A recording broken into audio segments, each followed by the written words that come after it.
Hey, Eric here with Two Sides of Fi, stepping in to set up this episode. This is a conversation I had with Jeff. Jeff is a financially independent, recreationally employed realtor, and I found him as I was researching my own dream of retiring to the US Virgin Islands. So he and his wife, they lived in St. Thomas for a few years, and they made some really helpful videos about their life there.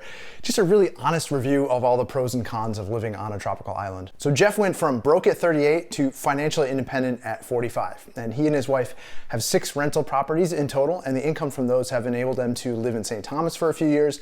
They bought another rental property in Puerto Rico, and now they're preparing to relocate to Spain. And I think you'll see, even though Jeff took some risks that many aren't willing to take, I think his story is interesting because it proves there's just no one way to reach FIRE. And they were able to do it in a short period of time on a teacher's salary and a realtor's salary. So if you've considered what a life outside the mainland US might look like, I think you'll find his story interesting. Jeff, welcome to Two Sides of Fi. I've been anxious to talk to you ever since seeing your videos about moving to the Virgin Islands. You kind of squashed my dream of moving to the US Virgin Islands. So thanks for that, man. Yeah, I'm afraid I might have done that for a few people, but that's sort of what happens when you sort of give a review with nothing to gain on the back end of it. You know, it's just like, here's what it's like. I appreciated it. And I loved the candor, and I loved hearing both your perspective on that and your wife's perspective. Can you just kind of catch us up to speed a little bit, briefly introduce yourself and tell us a little bit about your background with respect to FIRE and where you're at? Okay. My name's Jeff. I have a channel called The Retirement Mentality, and I guess I've always been on the path to FIRE before it had a word. We're the same age, I think, here. So, you know, my dream, like when I got out of college, I thought if I could start 10 small businesses that each made $1,000 a month that were easy to run, then I could just sort of set that in motion, and that would be my path. As I discovered how difficult it was to start businesses and run them, I kind of describe myself too as like the laziest, hardworking person that there is. Like, I was just like, what's the easiest way to get there? And so that sort of evolved into, I came up with an idea to buy 10 houses that each could make $1,000 a month, and then I could just manage these rental properties, and then I didn't have to actually work. And so that sort of, I got into the mortgage industry, and then I owned a mortgage company for a few years. And that was when I first started trying to buy properties. And that's when you could buy them with no money, no income, no assets, no job verification, all these things, and you could get 100% financing, and money was just everywhere. And then, so that's what I was doing. And then 2008 came, and turns out when you're buying property with no money down and you have zero equity and zero emergency fund and zero anything, and all your prices go down by 30%, it ends badly. So the bank took all my properties. Obviously, the mortgage company wasn't making money anymore. I was refinancing one house to try to keep the bills paid over here. I had a mortgage. I had 2 mortgages office. I was trying to keep employees paid. And when the dust settled and the house of cards fell, I was just left with nothing. Wow. What age was this? So this was at about 35, 6, 7, somewhere in there. That hurts. That hurt. Well, at the same time, my girlfriend at the time came home and said, I didn't get with you because I wanted to be poor. I'm out. So there was a little extra salt in the wound there. So, yeah, it was just like, you don't even know where to turn at that point. Sure, and yeah. I was living in Montana, and I was just like, okay, well, the sheriff literally came, knocked on my door, and was like, it's time to go, buddy. Like, that's it. Like, whatever fit in your truck. So I got my dog and whatever fit in my truck, and I left, and I was like, I guess I'll go to the beach. And I went to South Carolina and just kind of tried to regroup there, and ended up meeting my now wife in South Carolina. And the place where I was living, I got behind on my rent there because I was just working crappy jobs, and it was expensive to live on the beach in South Carolina. We ended up coming to Florida. I was like, I'm going to Florida. You want to go with me? And she surprisingly was like, yeah, we were still a pretty new relationship. So anyway, we ended up moving to Florida, and she was not a U.S. citizen, as you, I think, know.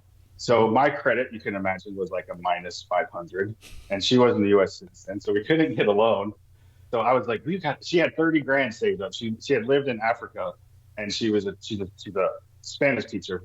So she had lived in Africa and they paid all of her expenses while she was there. So she had like 30 grand saved up. And I was like, okay, I was like, give me that 30 grand. Let's see what we can do. So we bought a tiny little house on the beach, like a block off the beach. And the smallest thing we could stand to live in and keeping our mortgage and our bills as low as possible. And then we just saved and saved and saved. And then the next year we bought a duplex. And I was like, okay, this is repeatable. And we just started buying one property every year. And that was my new path to fire. Wow. So you were, you were all on black then. It's just like, yeah. That's amazing. Yeah. I had to stay on there too, because it was just like every dollar that we saved just went to buy the next property. It was just, the lesson I learned was the having no equity. So we put the 20% down on the first house, and then we didn't buy the second one. We saved up till we had 20% down to put on the second one. Okay. Sort of the lesson I learned was we learned since we didn't buy the biggest house we could afford, and we bought the smallest one we could stand to live in, and we kept our bills low. We lived on her salary, her teacher's salary, and we saved my whole salary. That was the key to the whole thing. Okay. And so the real estate play for you was always going to be the thing. It wasn't like buy index funds like typical fire movement person like me. Yeah. I've always been self-employed, entrepreneurial type of person. So the grass can be green one day, but it can just dry up and disappear. And as you know now, being the entrepreneur that you are now, not having a steady job, it was just sure. The path for me never was. When I started my mortgage company, I'm so proud of myself, and I called my dad, and the first thing he said was like, well, what's your backup plan? Do you think maybe you should go back to school and get an MBA? Maybe. And I was like, there is no backup plan. I started this whole company on my Amex card. I rented the building. I bought the desk, the used furniture store, and the computer, and I was in business, and that was it. I've always sort of been all in. You're a burn the ships kind of guy, man. That's amazing. Yeah. It's amazing that you found alignment with your partner too, because I actually don't know. Are you married, or is it a partner relationship? We're married now. Yeah. But you weren't married at the time. So she was investing in this as much as you were, right? Yeah. And you say found alignment, like she's the brakes and I'm the gas. Okay. So that's where we align. Yeah. That's a good partnership then. Maybe that's why it didn't work out the first time. Yeah, I didn't have any breaks. Interesting. So how would you classify yourself now? You know, the reason that you and I really connected was because I think Jason and I stole your term for recreationally employed. And yeah, I wore my shirt today. I see that. And you commented on one of our videos. Where do you sit in the fire movement right now? Like, are you retired early? I mean, I know you're recreationally employed, you're still working, but are you financially independent? How does that look? We've always kept our monthly out. Our bills have always been low. So it was relatively easy. It took us probably 4 years of starting with zero and buying rental properties to get to where we were financially independent. Wow. That's an accelerated path. Is that just when we bought, I'll just give you quick numbers. The first house we bought, our mortgage payment, I think, was $850. And then we bought a duplex, and the rent, each side of the duplex was getting $750 a month, and the mortgage on the duplex when we bought it was about $850. So the rent from one side basically paid the mortgage of the duplex, and the rent from the other side basically paid the mortgage of the house we were living in. So with our first investment property, it was like we paid off our mortgage. We were living for free now. And so then it just allowed us to save faster for the next one, and then it just sort of got easier and easier as you went. So, but no like emergency fund or, the typical things you think about people who are in the fire movement. It's like emergency fund. I'm going to, invest in index funds and I'm going to build a sort of diversified set of income streams. That's not you. None of that.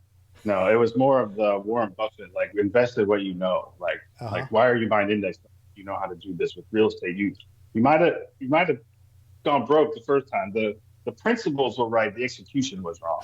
So I just had to sort of regroup and figure out what wasn't firing, which pistons weren't firing, and get them all going on the same line. But you actually consider yourself recreationally employed. And I'm not huge on definitions here, but I guess I'm anticipating questions of people listening to this saying, okay, well, real estate is not really passive income, even though that's the technical IRS definition. I've seen, some of your videos where some of your houses have flooded and you're doing all the work and you're living in another country and having to manage rental properties back in the US, and like, that is not passive. So are you actually recreationally employed, or is it a requirement to achieve the passive income? That's a good way to phrase that question, actually, because financial independence, retire early. I always felt like that was a farce because nobody retires at 40 or 50 and they just don't work anymore. Like, Mm-hmm. even if we're just doing YouTube, we're doing something. And so I consider it that's why I changed the name to recreational employment. I was like, I'm definitely not retired. I definitely can't say I'm retired. And sometimes when my channel is sort of like, when I first started the channel, it was when I lived in St. Thomas and I was sitting on the beach with nothing to do and I was retired. And I was like, this is boring. And so I was like, I'm going to impart all my years of wisdom and my thousands of mistakes I made to show people how to do what I did and just buy one house every year. And it's harder to do that now. And it'd be way harder to do what I did today than when I started 10 years ago. And so my channel sort of has evolved, and I'm kind of doing a little bit more content about being retired and the sort of how it affects your life and your relationship and how to look at things. And sometimes I'm like, boy, who am I to talk about being retired? I have like 5 jobs. Exactly. But I don't have to get up and go to work every day. I can pull the plug on everything. The rental properties could sustain me. I could turn all the rental properties over to a management company and still not have to work. Okay. But you've chosen not to do that because you have some affinity for the management side of this. There's some game in it for you, the kind of entrepreneurship game, figuring out how to optimize things, or you actually like getting your hands dirty. Because it's not for me at all. Like, the rental game is just a complete nightmare. Like, just thinking about having 10 properties out there and all the problems that people are going to bring to me would just be a complete nightmare. But for you, it sounds like it's exciting. All the people who throw the most shade at me and say like, oh my God, rental properties are so difficult. And I'm like, oh, tell me how many properties do you have? And they say, well, my mom's brother had one. And he told me that somebody put concrete down the toilet. I was like, oh, you don't actually own any rental properties? Like, oh, okay, tell me more. So it's one of those things that it's scary until you do it. Okay. Interesting.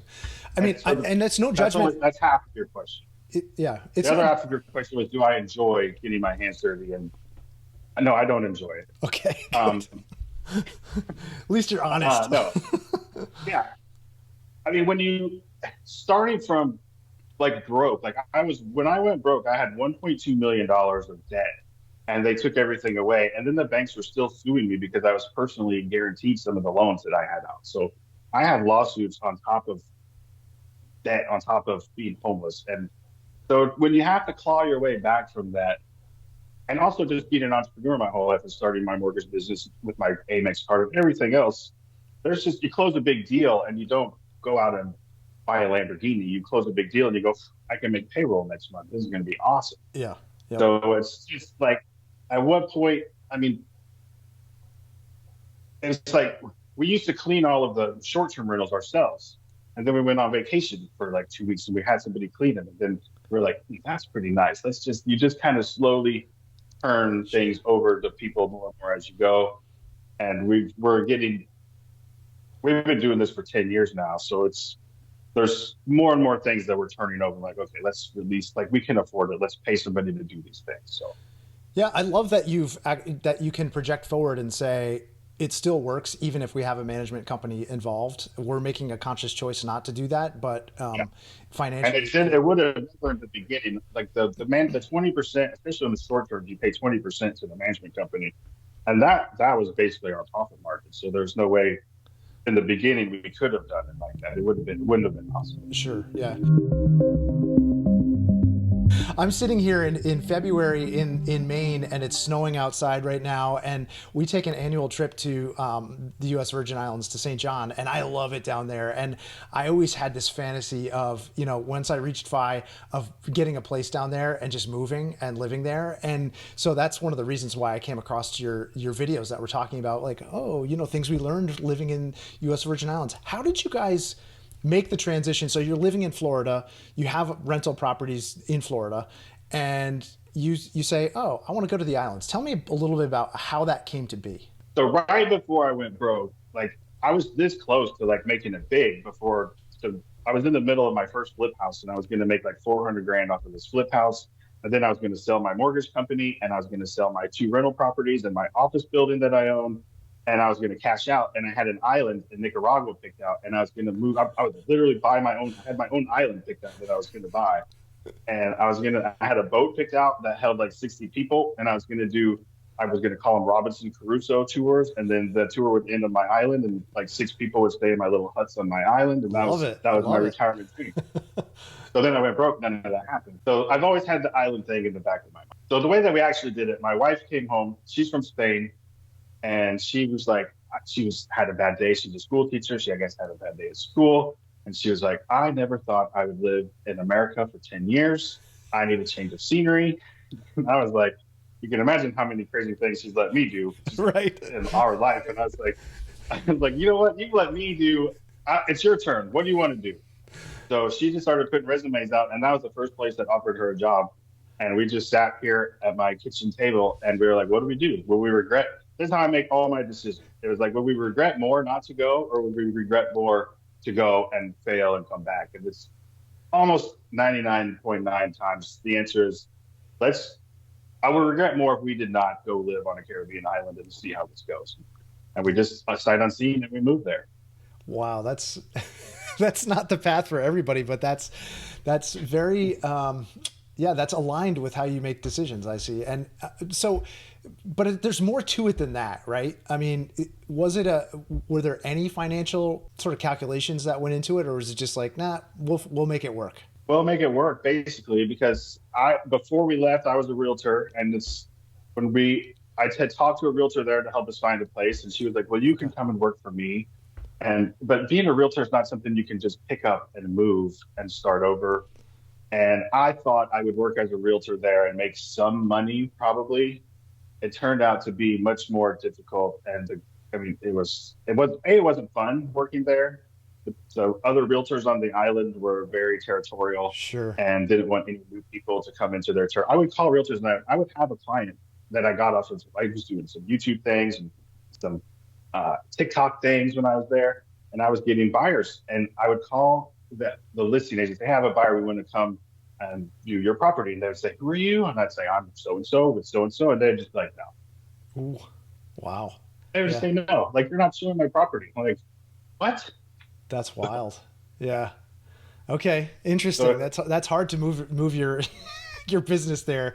Yeah, if that's what it takes. Yeah, headwinds. Okay. And I knew you had to live there for 6 months before you could even apply for the license. So that was in that first 6 months when I was like sitting on the beach, like, what do I do now? And that's how I started the channel. Obviously, not everyone's going to have that opportunity, but if you were looking at a place to relocate to, I mean, the U.S. Virgin Islands is kind of easy because, English is the spoken language there. There's no visas to worry about. No right? visas, correct. Yeah. That's why it was the obvious choice when it came up. Because okay. There was a couple other schools in other countries kind of in play, but we were like, this is the easiest one. Let's go here. Yeah. And so you just rented a place down there first, or did you buy a place? Yeah. Okay. We went there with the intentions of buying, and quickly found that it was way more expensive. Like, we looked online, but we didn't know homeowners insurance on a house would be about $15,000 a year. And electricity is 48 cents a kilowatt hour. And like all these other things on like the condo, like we thought maybe we'll just buy a condo. Then we got there, like we didn't do a ton of research, I guess. But a lot of these things you just couldn't figure out. Like most of the condo buildings, you can't get financing on. So you had to pay cash. And then after you pay cash, then their HOA fees were like $1,800 a month. And then on top of that is a $500 a month power bill. They're just like, we're like, okay, luckily we didn't sell this house that I'm sitting in now. And I didn't burn the boats for once in my life. Yeah, so tell me about that, because I mean, was this planned to be just a temporary thing? Like, let's give it a year or two, or was there a contract involved, a teaching contract, or tell me a little bit about that. She had a 2-year contract. Yeah, she had a 2-year contract with a $10,000 penalty if she backed out. So we knew we were going to be there for 2 years. Okay, yeah. But other than that, we didn't know. It was a let's see how it goes. If we would have, we put offers on a couple. If we would have bought a house there, our lives would be definitely different. It just didn't work out for us to buy something. But we went there with the intention to buy something for sure. And so, when you say definitely different, would it for the better, or? It's hard to say for the better or not. We definitely wouldn't be recreationally employed because it costs way more money to live there. I would definitely be having to work, and the wife would definitely be having to work. Before we really did any of this, we didn't really track our spending. We just always knew it's like the joke that I still have checks left in my checkbook, so there must be money. So it just always worked out, and there was always extra money at the end of the year. So when we left there, we had a better understanding of what our finances actually looked like. And so I told my wife, I was like, we can stay here and you can continue to work, and I can put in a little extra effort to work because I'm kind of done working, but I don't mind. I like selling real estate, even though it wasn't fun there. I was like, or you can retire and we can move back to Florida and I can just sort of pick up the real estate gig that I was doing and just because I can make $30,000 a year without trying too hard just from past clients because the phone still just rings because I've been doing this for 10 years. So okay, I know I could just be here and make some money and she didn't have to work. And that was kind of the preface. Like that was the big, when we were deciding if it was worth it to be there, she's like, you know what, maybe I don't want it. So just what we were getting for our money there, we did feel like we were getting our money's worth there. So we came back here. Okay. Interesting. Yeah. I mean, I want to dig into a little bit about life there because I think it's easy to, for me as an outsider to look at the vacation life and project forward to FI and equate the two incorrectly, probably. Like, my longing for St. John right now, as I'm staring out at a pile of snow outside, is probably way different than the feeling of living there for 2 years. And yeah. I'm interested to push into that kind of the difference there. And so your wife is working, she's teaching, you are trying to drum up a little bit of work, it sounds like, while you're living in St. Thomas, but it wasn't really that easy for you. So you guys, in some ways, so you were living the retired lifestyle, even if you were sort of pursuing other things recreationally. But it naturally means that you're thrust into like a new location where you don't have any friends, I'm assuming, and like no network. You feel like kind of an outsider. Tell me about that, because I worry about that. I mean, just even as someone who's maybe going to relocate out of Maine and just go find another place to live, whether that's abroad or not, like, how does that feel? For me, it's not too scary. I've lived in Iowa, Texas, Georgia, California, Montana, Wyoming, Oregon, back to Montana, South Carolina, Florida, Virgin Islands, Florida. Same with my wife. My wife has lived in Norway, Spain, Africa, the U.S., and the U.S. Virgin Islands. So she's not afraid to pick up and go too. So yeah, I'm sort of a guy that can have like one good friend and be totally fine with that. Yeah. And I ended up getting onto the Bigger Pockets website, and there was one other real estate investor in the Virgin Islands, and he and I ended up going to have a beer together and becoming like really good friends. And so that was like the one guy that I met. And we had real estate in common. So. Okay, yeah, cool. All right.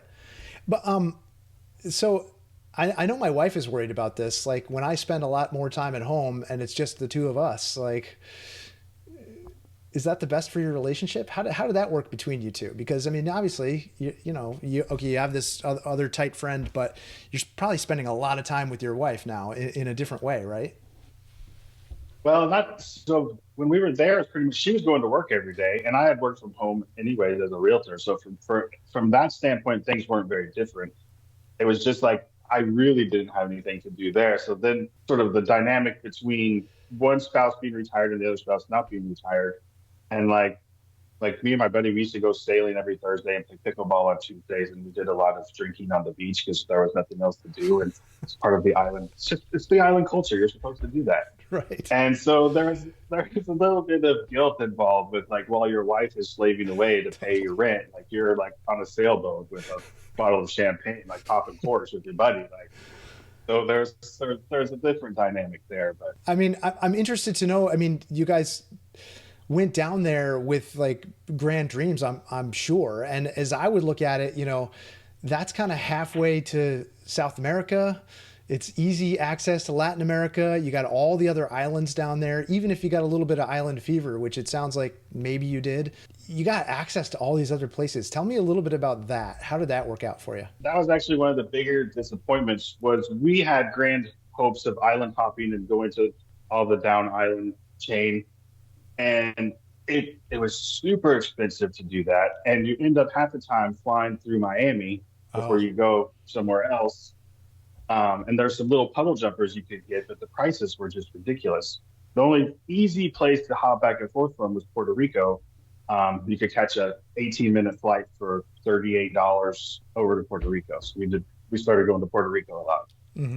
cool. And it sounds like you actually use that. I mean, that was another launching point for you buying real estate again, right? I want to get into that. But Yeah. how did you get sick of the beach? I mean, could you ever get sick of It's the not that beach? no, and we didn't get sick of the beach, and we really didn't get island fever either. I had spent 10 years living in the middle of nowhere on the mountain in Montana, and I'm totally fine with that. It was more of the fact of it's just when you're on an island, it was it was the the difficulty to travel to the other islands was frustrating. And there was more and more of just like, what do you want to do today? Do you want to go to the beach or go to the beach? And the most one of the most fun things we could do was get on the ferry and go over to St. John. Um, but yeah, it got repetitive. Sure. Yeah, it's more of the same. Yeah. It's a very cool place to live. I don't want to diminish that. It was a very cool place to live. It was a wonderful experience. We wouldn't trade it for anything. But it got for us the reason why we left, like I said, it's just like we just felt like for what we were paying for the experience, it wasn't worth it. Yeah, great. So what's next on your journey? Because I know you hopped around a little bit. Well, yeah, while we were there, the first time we went to Puerto Rico, and so we kind of woke up and like, so my wife is like, "Oh, what do you want to do today?" And I was like, uh, well, "We have an appointment with a real estate agent at 12." She's like, "Are you kidding me?" I was like, "I just want to look at a couple of things while we're here." So we looked at a couple of properties and we found one that we just fell in love with.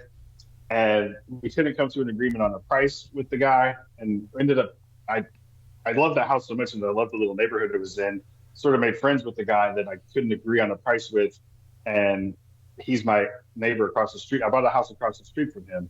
So we did. So we bought a house in Puerto Rico that we have as an Airbnb now. Oh my God. So this was just like on a whim.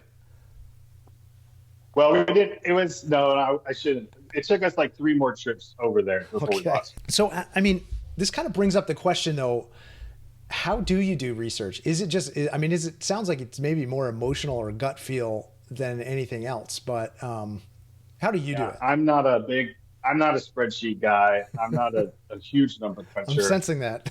Like, but like the lesson I learned after going broke with real estate, like when I bought that duplex, I looked at the numbers and the fact that if the market went down 40% and I had to cut my rents in half, I could still pay my mortgage. Uh-huh. So I knew like You had a one side of backstop. that duplex, yeah, one side of that duplex paid, it was $100 short of paying the whole mortgage. So like if one side was empty or if I had to cut rents in half, I knew every decision with real estate was like, will this make me go broke again? And if the answer is no, I'm like, okay, what's step two? Okay, can it make money? Okay, it can make money. Step three, how much work does it need? Step four, like, is this a short-term rental or a long-term rental opportunity? So it's just like, that's more of my thought process. This doesn't drive your wife crazy? Yes, it does. Yeah, Are you partners in the business? I mean, definitely. Yes. okay. She's integral in everything. Interesting. So Yeah. with the short-term rentals, she sort of handles the bookings and the calendars and the guest interaction, and I handle the broken toilets and the angry people and the leaky roof. So was it by choice that she assumed that role, or like did you guys talk about that? Because I have a similar situation with my business, and if my wife is getting ready to leave her position, I want her to join me, and we've been having discussions about that. How did it work for you guys? Did you have discussions? I mean, Yeah. she's a teacher, No. right? This isn't really what she signed up Yeah. for necessarily. Yeah, no, we never really talked about those things. It just evolved organically. That's how it just Okay. started, kind of worked out. But I did more of the guest interactions in the beginning because she was working full time then, and Right. so I did a little bit more of it then. And as she's worked less, like she's still doing some teaching, but she teaches online, so she's from home now also.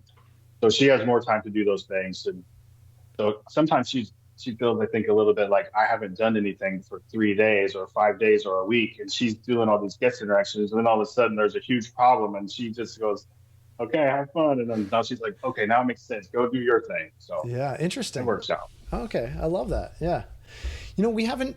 One important thing that we didn't touch on with living in St. Thomas, and this probably applies to Puerto Rico too. Did you move to Puerto Rico actually, or you that's just an area? No, we didn't move there. Okay. Tell me a little bit about healthcare. So she got healthcare through her job. Okay. I have a previous job that still paid my healthcare, so neither one of us had to pay for healthcare in St. Thomas. So we basically had. I still had stateside healthcare. She had St. Thomas healthcare. Most people leave the island if you have anything more than a broken leg. You go somewhere else. Okay. She had some teacher friends with kids and things, and like they would go to Puerto Rico for a lot of the things for their children. So for major things too, you pay for another insurance, which is like medical evac insurance, so that you could get a helicopter instead of paying $12,000 for it, where it's like $800 a year or something for a helicopter insurance. Okay. Wow. Yeah. So you both effectively had private healthcare insurance. Is that Yeah. right in saying that? Okay. Yeah. I see. And so you build that into your budget that you don't do. Yeah. Okay. We track expenses. Okay. Well, tell me about that. Like you said, the past year you've tracked expenses more than you ever have. What's the living budget? The living budget, we just did it. I was watching a YouTube video of somebody else doing their year-end finances. I knew my wife had been tracking things kind of monthly, and I was like, "Did you add all that up?" And she's like, "No." I was like, "Let's add it all up since you did it monthly." I was like, "Let's add it all up and see what we spent last year." And I was shocked to see that it was like 30, like excluding travel. I think it was pretty much just excluding travel. It was like 35,000 Wow. for our expenses. All right, so I just want to break in here and say that Jeff followed up with me after our chat with an asterisk to their budget. Their spend last year was $35,000, and that included his wife's health insurance, but it didn't include their housing costs. So that added another $22,000 to their annual spend, and then they also spent another $7,000 on travel. So that brought the total annual spend to about $64,000. So let's continue on as I ask him about his travel spend. We did 3 weeks in Mexico. We did 2 trips to Puerto Rico that were 2 weeks each, and then we did a month in Spain, and that was about $3,000. Amazing, and of course, my wife should be a travel agent. She's really good at planning travel. it sounds like it, man. Yeah, you're lucky to have that. Yeah, I had this grand idea that if we had a house in Florida and a house in Puerto Rico and a house in Spain, and then we could spend 3 months at each house, and we've since abandoned that idea. Because every time we go to Puerto Rico, we spend the first 6 days like fixing things and doing projects, and it's never a vacation. It's just like you're still working on rental property. So right, exactly. we're looking more towards having one home base, and then as we travel, just let other people fix the crap at their house, and we'll stay there. I mean, that would be a hard budget for me to maintain. Like if I was traveling around the world, do you see that escalating? Like, and if so, how do you handle that? Part of the reason we want to move to Spain is the homeowners insurance in Florida has just gotten ridiculously expensive. Yeah. Property taxes are still pretty low, but just the property taxes and the insurance and the flood insurance on this house that I'm sitting in, even if I paid the mortgage off, which I haven't, but if I were to pay the mortgage off, this house cost me almost $1,000 a month to sit empty just to cover those things before turning the power on so that the Florida humidity doesn't eat the house. Uh-huh. So easily $1,000 a month for this house to sit empty. But in Spain, if we sold this house and bought a house in Spain, The homeowner's insurance is $800 a year, and the taxes are $300 a year. And there's solar panels on the roof of the house that we like. So it costs me $100 a month for a house to sit empty if I want to spend 6 months traveling. So it makes more sense to have an asset that costs $0 to sit empty than the one that's costing me $1,000. Sure. So how does health insurance come into this? Because as I look at my health insurance numbers, and granted I have two kids, but this is like in the 20s easily for, you know, a standard health insurance plan. So how does that work? Yeah. So my health insurance is covered from a side gig that I have. Okay. So I don't pay for my health insurance. Okay. And the wife, she pays for her own health insurance, and I think she pays $320 a month. She pays. That's amazing. Well, I appreciate you giving all this detail because, I mean, I think these are the questions that people have when it comes to living a kind of fire lifestyle. It's like, you know, how does it all work? Now Spain. Tell me about this. Do you guys just not want to sit in one place for any more than a couple of years? Is that what it is?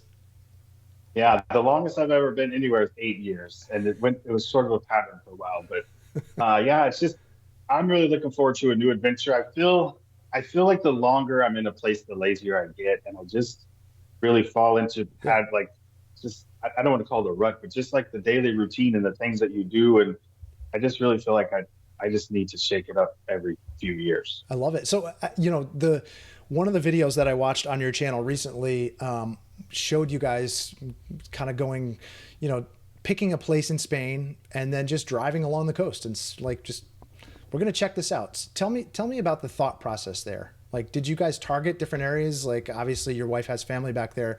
Did they say, oh, you should check this out and that out and this out? Or how does that work? It was the exact opposite of that. So we have an idea of what we want in Spain. And it's like when we were looking for a house in Puerto Rico, I learned a lot by buying the house in Puerto Rico, because when you start off, you don't know anything. And then you have this geographic region, like Spain is the size of Texas. So, okay, we want to move to Spain. So, okay, where do we start? Okay, we want to be close to the beach. Okay, we want it to be a warmer climate. Okay, so now we're like in this part of the south of Spain along the Mediterranean. Mm-hmm. Okay, do we want to be in a desert environment? Do we want to be in a mountain environment? Do we want it to be arid? Like, you just sort of start shrinking it down until we got it to like a 300-mile sliver. And then we said, okay, let's take a month and we'll rent a car, and we didn't even book anything in advance. We stayed at the first place, and in 2 days, we're like, we don't like it. We went to the next one. We stayed there for like 5 days. Okay, let's go to the next one. And we just spent a month doing that, driving down the coast. I love it. And you made video along the way. So, you know, people can go check out that video and see what you learned. I mean, because that really is the key, right? I mean, when you land, it's one thing to look at a place online and project yourself there, but landing there and being in the culture and seeing the restaurants and meeting the people, it changes things, right?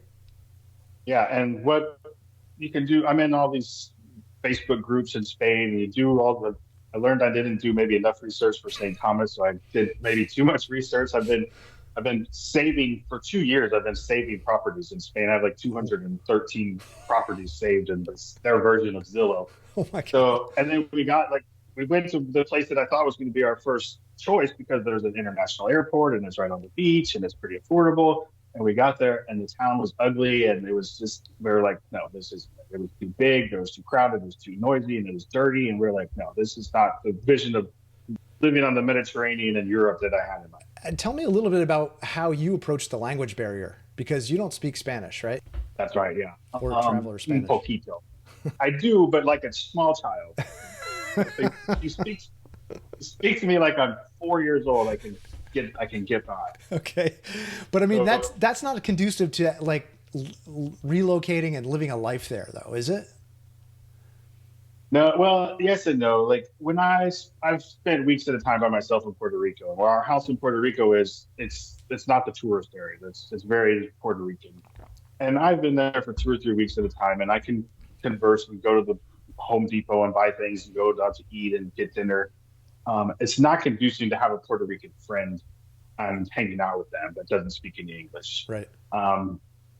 But I've met some friends that I have in Puerto Rico, but they're sort of people from the stateside that speak English. So, sure. Yeah. So it's to say that the place that we sort of narrowed down in on Spain, that just happened to be our favorite. It's also like this British enclave. So like there's bangers and mash for breakfast everywhere, and Oh, everyone's wow. speaking English everywhere. Okay. You're not going to I tell us didn't where pick this it for is? that reason. Not yet. You don't want all the other expats swarming it, do you? That's right. You got to get your place first. Yeah, exactly. I gotta sell this house and buy my house there. Wait, so is that the plan? Are you gonna sell your place in Florida? Yeah, that's the plan. Wow, that is a burn the ships move. Yeah, I'm not it's very surprised. hard to decision because like I guess you saw the video where this house flooded, and now that we've remodeled it, this was our sort of forever home already, and now that it's all brand new and beautiful, it's even a harder decision. But Uh huh. it's just a thing. Uh huh. So you are gonna have to learn Spanish. I'm letting you know that, man. Yeah, I am.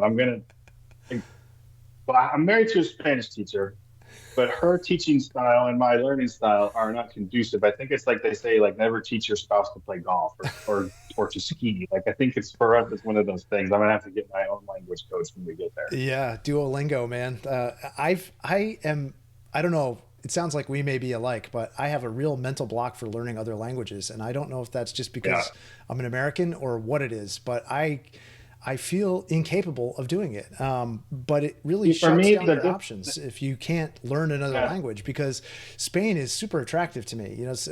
Portugal is too. But like, I mean, I think Portuguese is even harder to learn than Spanish is. So, yeah. am I cutting off options? Because one of the things I wanted to ask you was, like, it's great that like there's like a British expat like kind of enclave there, but are you just isolating yourself? I don't think so. Like again, like I'm not a guy that needs to have 10 best friends. Yeah, I need like one best friend to yeah. go fishing with or go do whatever with. So um I don't I don't feel like that it would be my sort of vision of retirement in Spain is like working on my book and going out on my little boat to go fishing and like picking oranges from my trees in my yard and like it's not like going out to the bars and like meeting everybody anymore. That's really not Yeah, no, my mission. that sounds amazing. Okay, it does make me wonder, what's a typical day like for you right now? A typical day is getting up, handling emails, a little bit of work in the morning, handling some real estate clients, and then usually doing some exercise and eating lunch.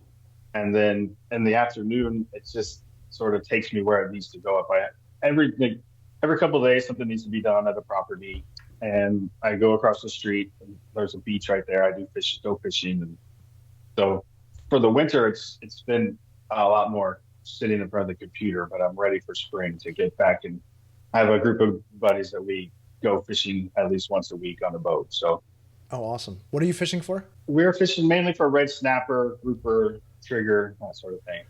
Awesome. Oh, that sounds amazing. That sounds like a great day. And Yeah, how does it yeah, no, it's pretty good. How does it interface with your wife's day? The wife's days spent more. She's like I said, she's teaching online, so she doesn't teach actual classes. So she's tied to her computer a little bit more. Uh-huh. She's answering students' questions and parents' phone calls and things for most of the day. So she can sort of schedule days where she can just say I'm unavailable this week from Wednesday to Friday if we're traveling, or she can say like I'm only available until noon. And so if, like when we were in Spain, she would just say like I'm only available for these hours, obviously because of the time difference. And so she would just handle all the students' things for 2 or 3 days during for a certain window. So it's pretty easy for her. You kind of put this life together of your own making, and you're not afraid to change it up every couple of years or 6 months. I don't think that's comfortable for a lot of people. But you don't sound at all worried about finances or all of the typical things that like the typical fire people Well, concern themselves with. I I may not seem worried. I spend an inordinate amount of time calculating the variables of how I'm not going to go broke. And is that just because of the Like of your past? Is that why? Because I would think if that were true, you would be more spreadsheet oriented. Like, okay, I gotta maybe get this down. And my wife gets in my head a little bit on that too, because she's always I'm the roses and rainbows, and she's the whatever the opposite of that is. So she's like, well, what if we have a what if the economy stays bad and people don't come and rent our short-term rentals? And I'm like, I always say, what if aliens come? I mean, it's like, come on, we've been doing this long enough. We have an average of we've had good years and we've had bad years, and if Uh-huh. we average that out, so I've taken some of the numbers from our bad years and plugged them in and say, okay, well, this is what a bad year looks like, and this is what a good year looks like, and so I've crunched the numbers 1,000 times, and all of them say we could just move to Spain and be totally retired, or be here and be told we could, if we stay here in Florida, we can be retired and have a little tiny buffer, or we can go to Spain and have a 50% buffer. So that's really that's what's behind the move here, is that you're buying yourself a little bit more padding. Yeah, Okay. definitely. If someone were to take something away from our chat, what would you want it to be? Your story and your ability to kind of you're making lemonade, right? I mean, that's not said disparagingly, but it's like that's the life of an entrepreneur, right? You turn sources into resources, and you're not afraid Yeah. to do that. I know that's not for everyone, but what would you want someone to take away from your path to fire? I think the thing that where my YouTube channel has kind of gone now, and the main message I'm pushing is that, the main problem people have with retirement is they say you have to retire to something, not from something. That's great, but I think that's too simple and too sexy. Like the retire early part is the sexy part of the fire movement. But recreational employment is not, you can't sell that because there's still the word employment in there. You need retirement in there. So without the retire early part, it's not sexy enough and nobody wants to do it. So retire to something is cute, but what does that mean? And it's like what you said that I've done is you have to create the life that you want. And you have to, before you retire, you have to look at what do I want my daily life to look like in retirement? Do I want to go fishing? Do I want to be on a boat? Do I want to go golfing? What does it look like? Do I want to live in Spain? Do I want to live in Maine? How much does it cost? Do I want to be closer to the grandkids? What does that cost? How much do I want to travel? What does that cost? And you have to calculate what's your life. First, you have to figure out what you want your life to look like, and then you have to calculate what you want your life to cost. And then everybody trying to save this arbitrary number. My fire goal is 5 million, 3 million, 2 million. Why? Why is that your number? Because it sounds sexy. Like that's a great round number, but what does your life actually cost? And if your life actually costs $75,000 a year to run, and you can do that with 4 rental properties, why do you want 13 rental properties? Like, if you really want to retire early, you have to know what your life costs. Yeah, interesting. I mean, I always think about that, that advice about what are you retiring to, and I have a hard time figuring out what it is necessarily. And if I look at someone like you, you and your wife have taken a whole bunch of different mini retirements. It looks like you've gone to, Yeah. St. Thomas, came back to Florida, you got some property in Puerto Rico, and now you're going to Spain. Who knows how long that's going to be? I mean, you could be back in Montana again for all we know, or maybe in Latin Yeah. America somewhere. And I find that challenging just because if you have to figure out what your life costs, but you don't know what the life on the other side looks like, it's a hard thing to plan for. So if you're a planner, it's hard. I admire you for being able to kind of just burn the ships and just go for it. Because I'm not that kind of person. I am much more like your wife in terms of planning. I'm like, I got to spreadsheet this baby out and really figure it out. So, But if you're a person like you that has a big pile of cash saved up and you're going to do a withdrawal rate and you're going to draw that money down, you're not going to go broke overnight.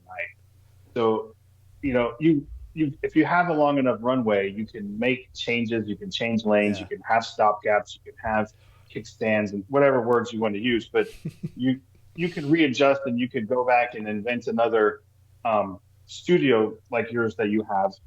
And boy, I was researching you a little bit before we started here. 1.2 million subscribers on your other channel. What an accomplishment that is. You could just put out 3 videos a day on that channel and pay the bills probably. but it's like I mean, I consider myself an entrepreneur, and having built this thing, I know I can go and build something else. Like, so to me, that's less scary about how I could make another income stream. It's the scarier part for me is walking away from something I'm interested to keep doing. It's like, it's probably the reason why you have multiple YouTube channels and multiple houses and of interest in fishing and, you know, God knows how many other interests you have, because that's just who you are. It's like, you are not the guy who's going to sit on the beach in St. Thomas and be like totally content with that for more than, you know, a year or 2 years.